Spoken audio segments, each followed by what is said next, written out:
Toboy.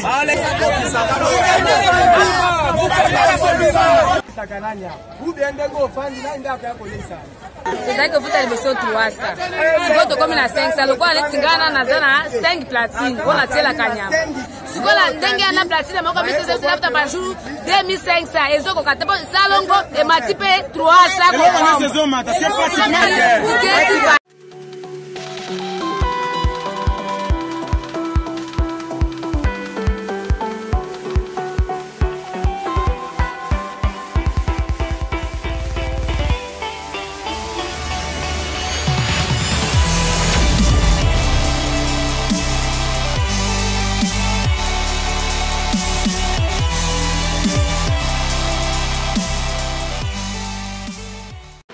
Donc, chers internautes, téléspectateurs et téléspectatrices, merci.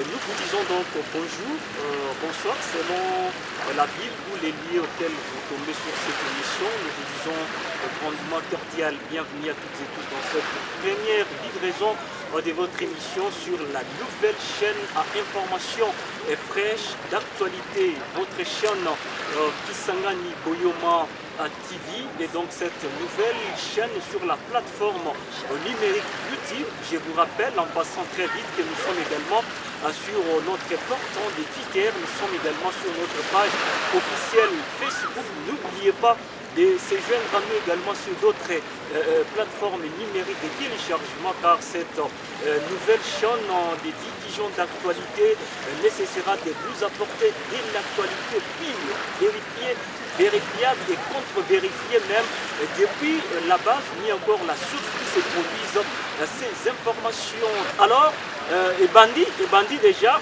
dans le cadre de la culture fiscale, il faut moi chocolat, chocolat nyoso, ayebake, pour foutre un paco et pour faciliter Congo, donc province naye ya chopo et tongama. Alors, bayi oyo batambwisaka tukutuku to pe bataximen oyo biso tobenga awa na Congo awa na Kisangani bawewa mpona bahabitue to pe bandeko oyo bayebi Kisangani malamu. Donc DGRPT oyo ezali régie provinciale, il y a recette, il y a province, il y a chopo et outil pour activer donc on met à jour province nani projet il y a pour foutre ça pas pour oyo bandaka depuis le gouvernement oyo et les kaki. Alors DGRPT a fixé montant wana na une affaire il y a 45 000 francs congolais sur le bêtis en devise étrangère pour parce que culture est commis à ça la makamio sur la franc congolais. Donc on a idée ni par rapport il y a tout du jour pour les amis. Alors du coup hausse légère il y a pontate, il y a prix il y a pontate, on n'est pas à vendre qu'on a vu sur la wewa et ça là qui bango vraiment moi et puis na c'est à chaussures donc c'est pour ça qui oyo kango na oreille on a teke pontate na bango et comme il a prix il y a 45 000 francs congolais. Alors bandeko wana na lisanga na bango bakanaki kosala marche oyo marche pe ezali voie pacifique mpona congolais nyonso pour revendiquer ba droit na soit pour faire attendre mbongo par rapport à ba droit oyo aza nango revendiquer.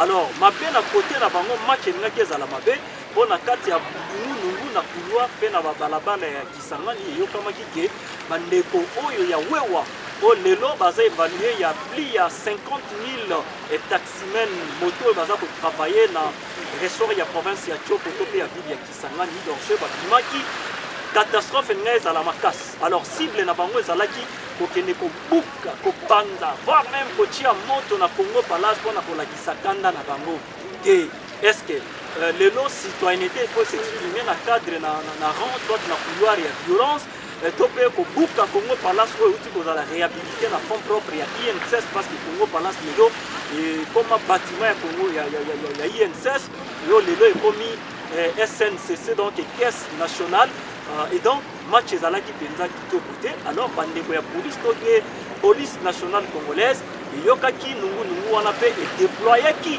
ebele ya bapolisier na terrain ezalaki te mpona kotracasser to komaltraiter bandeko oyo ya wewa mais mpona kosécuriser les biens appartenant à l'état congolais donc les biens publics notamment bâtiment wana ya Congo Palace. Alors poto kende penza moi bien parce que télé eza image parce que Kisangani Boyoma TV eza nde bilili bonanda reportage oyo équipe ya chaîne na bino ya YouTube esalaki sur terrain tozongisi.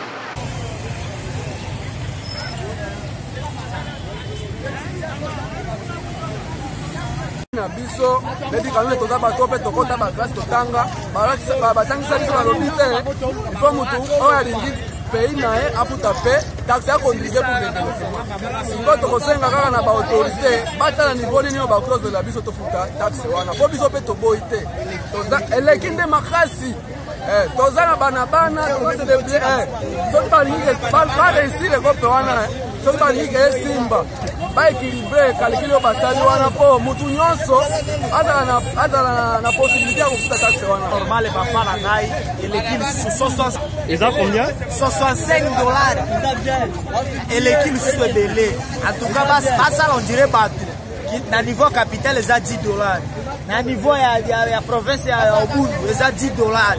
Pourquoi il va na biso ezala chere bongo pone mobimba 65 dollars? Est-ce que pona nini ezebele pona conjoncture to bika nango o eloko oyo ndezo bikisa biso kotangisa biso bana na biso baleki na biso to supporter pona eloko toza na musala mususu te soki batieli biso bataxe na ebele bongo siko tina biso to ibanda suko oyiba neto bande ko iba liboso.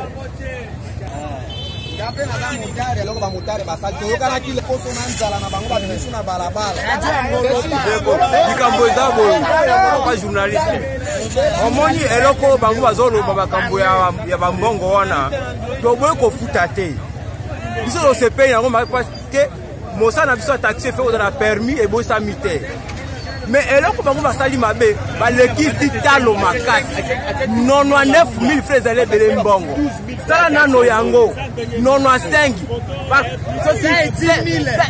soki 5 millions de motos ezalaka civile Kisangani oyo bon yo yebisa ngai combien ekopesama batitisa yango eza na 50 000 wana eza bato kaka nde balobi Congo Palace eza pale okeno biso moko toyebi keno eza ndako ezobimisa ville na soni motare aloba te keno akosimba Congo Palace biso totelemaki na décision na biso lokola nga naza motare na bombi moto na nga na ndako nalobaki keno selo toyokanaki motare ata moko abima na nzela te mpona kotika journée ezala nango morte bongo mpona kozwa décision ya eloko basali mukanda eza mbongo mingi makasi tosomba mikanda baluka prix moko léger puisque toza ebele mpona nombre ya bamotare ya ville ya Kisangani mais na regrete komona baninga na biso bamotare soki eza kilokoso ya ndenge nini mpola lelo susu baya ebele na nzela boye esalika soni makasi donc toza na décision te mpona biso bapopulation ya ville ya Kisangani.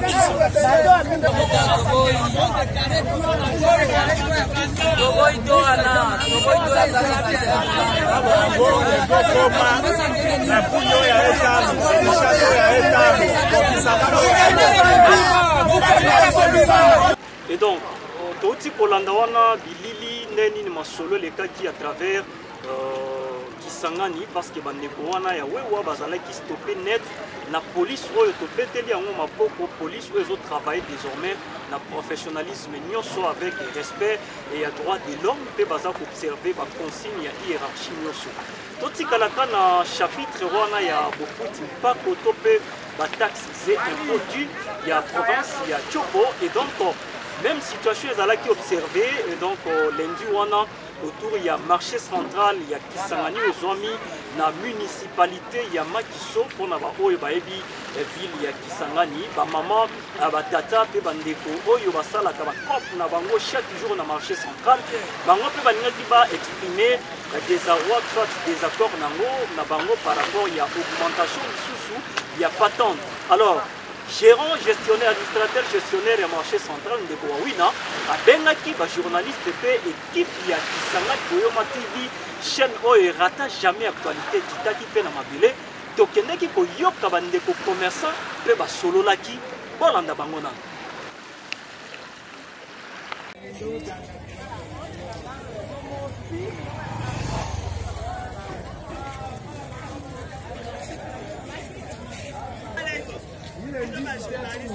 va filmer ba mapa ba secret aussi ni kama des photos Toutes les communes depuis le 1er janvier va au 5.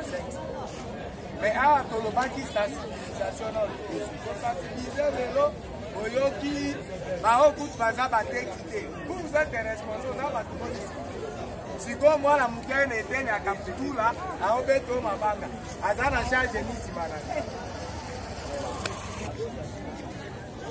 que sasa kumwachia 300 francs. Ile 300 francs inafaa miaka ngapi? Chunga nikwambie sasa. Inafaa miaka. Hapana nikusema 50 francs. Iko mambo yabaki asinisema. Unasikia? Mambo kwa hata asinisema. 50 sikia tu ni mzuri. Ndio ile sakananya. Ubiende go fund na ndio yako lesa. Bana bota bota na c'est que vous allez me sauter 300.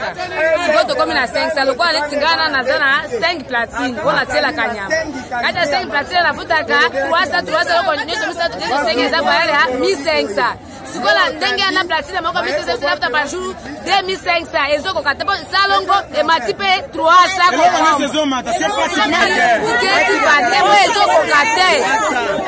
Bilonga bato so ba pete la 300 ko kate. Na 500 ko kate papa. Ticket, ils sont avec la population Toboyi, Fonaning, exemple, na montant moko za likolo. Mutune tinga na kolo baning. Maman nanga azana 5 mesa. Ebele ba mama bazo futela bana na bango ba prime wana bazo bikaka na kati ya zando. Ticket émérité ezala 300 francs. Ba mama mususu bazali na ba charge awa na kati ya zando. Bongo eza mabe. Ba mama mususu awa basi bakufela ba mibali. Ere bakufela ba mibali. Commerce nde papa na bango na mama na bango. Ere boyo futi la bango ticket 500 francs. Babika ndenge nini. Na tango mobutu ezalaka ba batia 5% na ticket. Boyo tozali na 300. Baza bato mo ba batisa tabiso 350. Mais oya lelo ekomi kamba na moko 520% mo. Yebi sanga na yo kwanda sa lelo. Elo kwa la Toboyi. Et puis na mesa no kwa ba matombola koto. Kango bateka bamona wa itanika mukela bakeli bango ticket 1800. Yebi sanga 5 ticket 4 ticket. Muto osala ndeni. Elo kwa la Toboyi ala. Oyoki eza kotonga mboka esa lelo. Yango wana.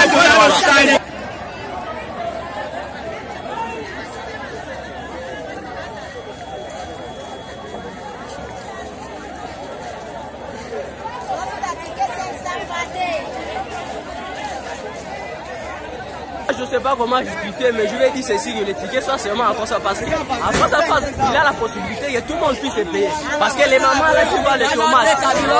Ils voient les tomates, il a 3 000 francs, il va par jour payer 3 000 francs. Et qu'il enlève 500 francs, ça va lui donner du charge. Nous déclarons que les tickets soient seulement à 500 francs. Bon, Bolandi, la déclaration à Bandeko, où ils allaient qui tout premier numéro. Tochelino Maïna Monokokane Balobaka par rapport à votre nouvelle chaîne à tendance d'actualité et populaire et professionnelle qui s'engage Boyoma TV.